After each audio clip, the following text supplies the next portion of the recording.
திருவள்ளூர் வழியாக சென்னை சென்ட்ரல் நோக்கி வரக்கூடிய அனைத்து ரயில்களும் தாமதமாக இயக்கப்படுவதால் பயணிகள் கடும் அவதியடைந்து வருகின்றனர். இது தொடர்பான கூடுதல் விவரங்களை செய்தியாளர் மணிவண்ணனிடம் கேட்கலாம். வணக்கம் மணிவண்ணன், விவரம் என்ன? வணக்கம். திருவள்ளூர் அரக்கோணம் மார்க்கத்துல பாத்தீங்கன்னா ரயில் சேவை என்பது முற்றிலுமாகவே பாதிக்கப்பட்டிருக்கிறது. வெளி மாநிலங்கள் கர்நாடகா அதே போல மகாராஷ்டிராவில் இருந்து வரக்கூடிய விரைவு ரயில்கள் இன்னும் அரக்கோணத்திற்கு முன்பாக இருக்கக்கூடிய ரயில் நிலையங்கள்ல ஆங்காங்கே நிறுத்தப்பட்டிருக்கிறது.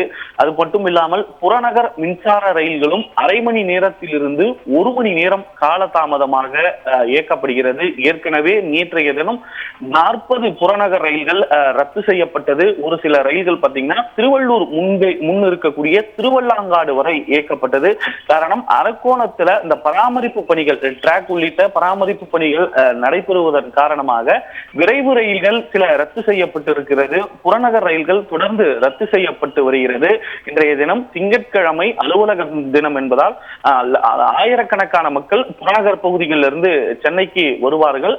அவர்களுடைய பிரதான சேவையாக இருப்பது இந்த புறநகர் ரயில் சேவை. இது தற்பொழுது பாதிக்கப்பட்டு இருப்பதால் பயணிகள் அவதியடைந்திருக்கிறார்கள்.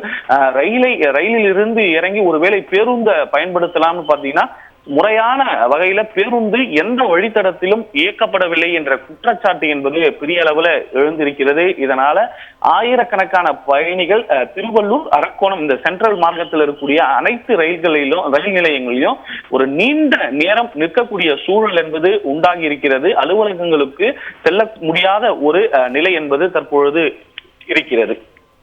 திருவள்ளூர் வழியாக சென்னை சென்ட்ரல் நோக்கி வரக்கூடிய அனைத்து ரயில்களும் தாமதமாக இயக்கப்படுவதால் பயணிகள் கடும் அவதியடைந்து வருகின்றனர். கூடுதல் விவரங்களை வழங்கியதற்காக நன்றி மணிவண்ணன்.